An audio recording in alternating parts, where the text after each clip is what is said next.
Hey everyone, and welcome back. You know we like to get into the nitty-gritty here on the Deep Dive, and today is no exception. We're going deep on something called composability. Composability. Exactly. Yeah. And to help us unpack this, we're diving into an article by Joseph Solomon. He's the founder of WDIR and a UX consultant, working specifically with, you guessed it, B2B payment solutions. You know, when I first saw this article, the thing that really struck me was how Solomon brings in the world of cryptocurrency. DeFi, right? Like DeFi, it's like he's taking these principles of like agility and flexibility from that space and saying, hey, why can't we have this in B2B payments? That's a great point. I mean, everyone who's ever run a business knows B2B payments, they can be a real pain point. So before we get too far, maybe let's start with the basics. What exactly is composability? Well, you know, everyone uses that Lego analogy. Right, building blocks. Exactly. But I think for our listeners, we can go a little deeper. It's not just about swapping out different pieces. It's about how those pieces connect and communicate. Think about open APIs. Okay, so it's like if your payment processor, your accounting software, your inventory management, all of these systems, if they could seamlessly talk to each other.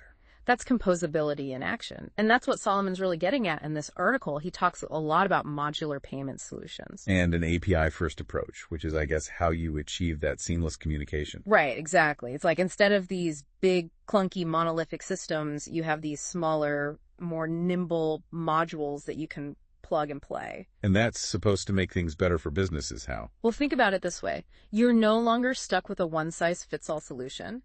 You can tailor your payment system to your specific needs. So if you need multi-currency support, you add that module, real-time fraud detection, plug it in. And I think that's a game changer, especially for businesses that operate in niche markets or have these really complex workflows. So more flexibility, more customization, more control. Exactly. Now, Solomon also uses this phrase, unlocking innovation, and he talks about something called dynamic invoice financing. Yes. And that's where that connection to DeFi really comes in. It sounds a bit like flash loans. It does. The idea is you have a small business, they're waiting on a big payment, but they need to make payroll. Cash flow crunch, classic problem. Right.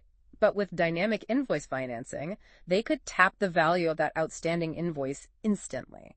No more scrambling for short-term loans or waiting on slow payment cycles. I mean, that could be huge for so many businesses. Yeah. But there's also a lot of talk about AI-powered insights. It all feels very futuristic. Well, AI definitely has the potential to revolutionize how businesses manage their finances. Imagine your payment data being analyzed in real time. But the system is basically giving you advice. Exactly. It could identify opportunities to optimize cash flow, spot potential investment opportunities, even flag potential risks. But I guess with AI, there's always that question of like, how good is the data? Absolutely. If you're feeding the AI bad data, you're going to get bad insights. So data hygiene is critical. And of course, there are always privacy concerns to consider. Right, so a powerful tool, but not without its challenges.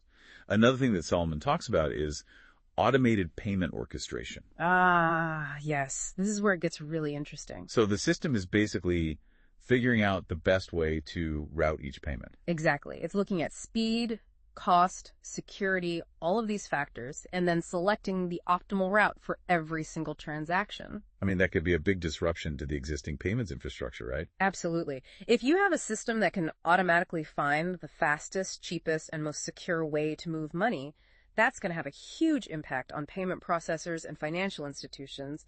It could lead to a much more decentralized and competitive landscape. Yeah, I want to touch on something else that Solomon highlights. The simplification of multi-currency settlements. Could this actually make international payments as easy as domestic ones? That's the dream, isn't it? Composability has the potential to automate all of those complex Forex calculations and compliance checks that make international payments such a headache. So businesses could focus on growth instead of getting bogged down in the paperwork. Exactly. But of course, there are still challenges to overcome. We need global standards, interoperability between systems for this to really take off. One thing I'm personally excited about is the idea of customizable dashboards. Oh, yeah. No more of those clunky one-size-fits-all interfaces. Well, A composable approach allows businesses to create their ideal financial management dashboard. They can choose the modules they need, arrange them in a way that makes sense for their workflow. That's huge for user experience and ultimately for adoption. Absolutely. When people actually enjoy using the tools, they're more likely to use them effectively. So we've talked about a lot of the specifics, but stepping back, what are the broader implications of composability for the B2B payments ecosystem? I think we're going to see a shift away from these rigid, siloed systems towards a more flexible, interconnected network. More collaboration, more innovation. Exactly. And I think that's really exciting. Imagine fintech startups being able to easily integrate their niche solutions into larger platforms. It creates this kind of ecosystem effect. That's a good point. And Solomon also talks about rapid product development. Could composability help B2B payment providers stay ahead of the curve in a space that's constantly evolving? Absolutely. Think about it. If you can leverage pre-built components and APIs, you can bring new solutions to market much faster. You can respond to changing customer needs and emerging technologies more effectively. That agility is crucial in today's world. Absolutely. So we've covered a lot of ground today. We've gone deep on composability, from the basic concepts to its potential to reshape B2B payments. It's not just about efficiency, it's about empowering businesses to thrive in an increasingly complex world. It is. But here's a question for you, for all of our listeners. If you could build your ideal financial management system, what would it look like? What opportunities and challenges do you see in this composable future? Something to think about. Definitely. And as always, we encourage you to keep exploring these topics. Stay tuned for more deep dives into the world of emerging tech. We'll see you next time. See you then, Jill.